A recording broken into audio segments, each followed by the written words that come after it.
Japan is an island by the sea filled with volcanoes, and it's beautiful. In the year negative a billion, Japan might not have been here. In the year negative 40,000, it was here, and you could walk to it, and some people walked to it. Then it got warmer, some icebergs melted, it became an island, and now there's lots of trees, because it's warmer. So now there's people on the island. They're basically sort of hanging out in between the mountains, eating nuts off trees, and using the latest technology, like stones and bowls. Ding dong, it's the outside world, and they have technology from the future, like really good metal and crazy rice farms. Now you can make a lot of rice really, really quickly. That means if you own the farm, you own a lot of food, which is something everybody needs to survive. So that makes you king. Rice farming and rice kingdoms spread across the land, all the way to here. The most important kingdoms were here, here, here, here, here, here, and here. But this one was the most important, ruled by a heavenly superperson, or emperor for short. Knock knock, get the door, it's religion. The new prince wants everyone to try this hot new religion from Biek. Please try this religion, he said. No, said everybody. Try it, he said. No, said everybody again, quieter this time. And so the religion was put into place, and all the rules that came with it. Then the government was taken over by another clique, and they made some reforms, like making the government govern more, and making the government more like China's government, which is a government that governs more. Hi, China, they said. Hi, dipshit, said China. Can you call us something else other than dipshit, said Japan. Like what, said China. How about Sunrise Land, said Japan. And they stole China's alphabet and wrote a book about themselves. And then they made lots of poetry and art and another book about themselves. Then they stopped moving the capital every time the emperor died and kept it in one place for a while, right here. And they conquered the north, finally. Get that squared away. A rich hipster named Kukai is bored with modern Buddhism, visits China, and learns a better version, which is more spiritual. Comes back, reinvents the alphabet, and causes art and literature to be great for a long time. And the royal palace turned into such a dream world of art that they really didn't give a shit about running the country.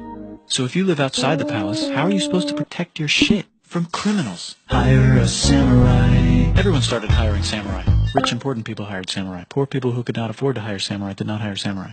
The samurai became organized and powerful, more powerful than the government, so they made their own military government. Here, they let the emperor still be emperor, but the shogun is actually in control. Breaking news, the Mongols have invaded China. We've invaded China, said the Mongols. Please respect us, or else we might invade you as well. Okay, said Japan. So the Mongols came over, ready for war, and died in a tornado. But they tried again, and had a nice time fighting with the Japanese, but then died in a tornado.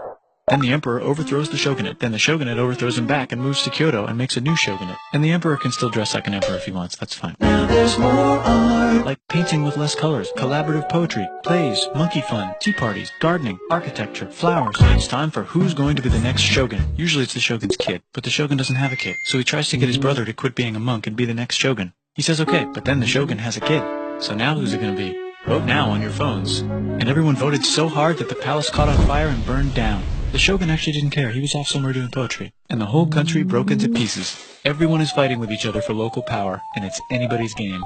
Knock knock, it's Europe. No, they're not here to take over. They just want to sell some shit, like clocks, and guns, and Jesus. So that's cool, but everyone's still fighting each other for control, now with guns. And wouldn't it be nice to control the capital, which right now is puppets, with no one controlling them? This clan is ready to make a run for it, but first they have to trample this smaller clan, which is in the way. Surprise, the smaller clan wins, and the leader of that clan steals the idea of invading the capital and invades the capital. And it goes very well. He's about halfway through conquering Japan when someone who works for him kills him, and then someone else who works for him kills them, and that guy finishes conquering Japan. And then he confiscated everybody's swords, and made some rules. And now I'm going to invade Korea, and then hopefully China, he said, and failed, and also died. But before he died, he told these 5 guys to take care of his 5-year-old son until he's old enough to be the next ruler of Japan. And the 5 guys said, yeah, right, it's not going to be this kid, it's going to be one of us, because we're grown-ups. And it's probably going to be this guy, who happens to be way more rich and powerful than the others. A lot of people support him, but a lot of people support not supporting him. They have a fight, and he wins, and starts a new government, right here. And he still lets the emperor dress like an emperor, and have very nice things. But don't get confused, this is the new government, and they are very strict. So strict they close the country. No one can leave, and no one can come in. Except for the Dutch, if they want to buy and sell shit, but they have to do it right here. Now that the entire country was not at war with itself, the population increased a lot. Business increased, schools were built, roads were built, everyone learned to read, books were published, there was poetry, plays, sexy times, puppet shows, and Dutch studies. People started to study European science from books they bought from the Dutch. We're talking geography, skeletons, physics, chemistry, astronomy, and maybe even electricity. Over time, the economic and cultural prosperity began to gradually slow down. Knock knock. It's the United States, with huge boats, with guns. Gunboats. Open the country. Stop having it be closed, said the United States. there's really nothing they could do, so they signed a contract that lets the United States, Britain, and Russia visit Japan anytime they want. Choshu and Satsuma hated this. That sucks, they said. This sucks. And with almost very little outside help, they overthrew the shogunate and somehow made the emperor again and moved him to Edo, which they renamed Eastern Capital. They made a new government, which was a lot more Western. They made a new constitution that was pretty Western, and a military that was pretty Western. And do you know what else is Western? That's right, it's conquering stuff. So what can we conquer? Korea. They conquer Korea, taking it from its previous owner, China, and then go a little bit further. And Russia rushes in out of nowhere and says, "Stop, no, you can't take that. We were going to build a railroad through here to try to get some warm water." And Russia builds their railroad, supervised by a shit ton of soldiers. And then when the railroad was done, they downgraded to a fuck ton. Did I say downgrade? I meant upgrade. And Japan says, "Can you maybe chill?" And Russia says, "How about maybe you chill?" Japan is kind of scared of Russia. You'll never guess who's also kind of scared of Russia. Great Britain. So Japan and Great Britain make an alliance together so they can be a little less scared of Russia. Feeling confident, Japan goes to war against Russia, just for a moment, and then they both get tired and stop. It's time for World War I. The world is about to have a war, because it's the 1900s and weapons are getting crazy, and all these empires are excited to try them out on each other. Meanwhile, Japan has been enjoying conquering stuff and wants more. And the next thing on their list is this part of China and lots of tiny islands. All that stuff belongs to Germany, which just had war declared on it by Britain because Britain was friends with Belgium, which was being trespassed by Germany in order to get to France to kick France's ass because France is friends with Russia, who was getting ready to kick Austria's ass because Austria was getting ready to kick Serbia's ass because someone from Serbia shot the leader of Austria's ass. Or actually shot him in the head. And Britain is currently friends with Japan, so you know what that means. Duh, Japan should take the islands. Which they wanted to do anyway, so they called Britain on the telly to sort of let them know. And then they did it. And they also helped Britain a little here and there with some errands and stuff.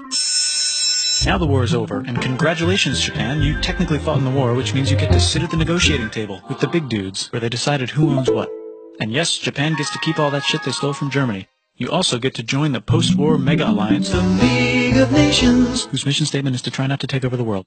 The Great Depression is bad, and Japan's economy is now crappy, but the military is doing just fine, and it invades Manchuria. And the League of Nations is like, "No, don't do that. If you're in the League of Nations, you're not supposed to take over the world." And Japan said, "How about I do anyway?" And Japan invaded more and more and more and more of China, and was planning to invade the entire East. You've got mail. It's from Germany, the new leader of Germany. He has a cool mustache, and he's trying to take over the world and needs friends. This also got forwarded to Italy. They all decided to be friends because they had so much in common. It's time for World War II. Germany is invading the neighbors. Then they invade the neighbors' neighbors. Then the neighbors' neighbors' neighbors, who happened to be Britain, said, "Holy shit." And the United States started helping Britain because they are good friends, and started not helping Japan because they're friends and our friends are not friends. Plus they're planning on invading the entire ocean. The United States is also working on a large, very huge bomb, bigger than any other bomb, ever, just in case.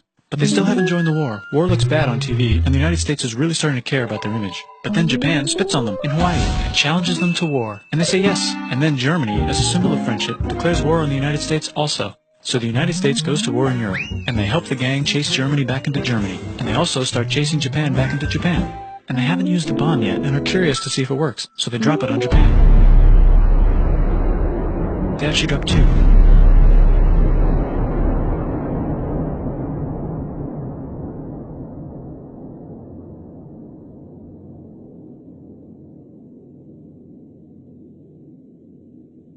The United States installed a new government, inspired by the United States government, with just the right ingredients for a post-war economic miracle. And Japan starts making TVs, VCRs, automobiles, and camcorders as fast as they can, and also better than everybody else. They get rich, and the economy goes wild, and then the miracle wears off. But everything's still pretty cool, I guess. Bye.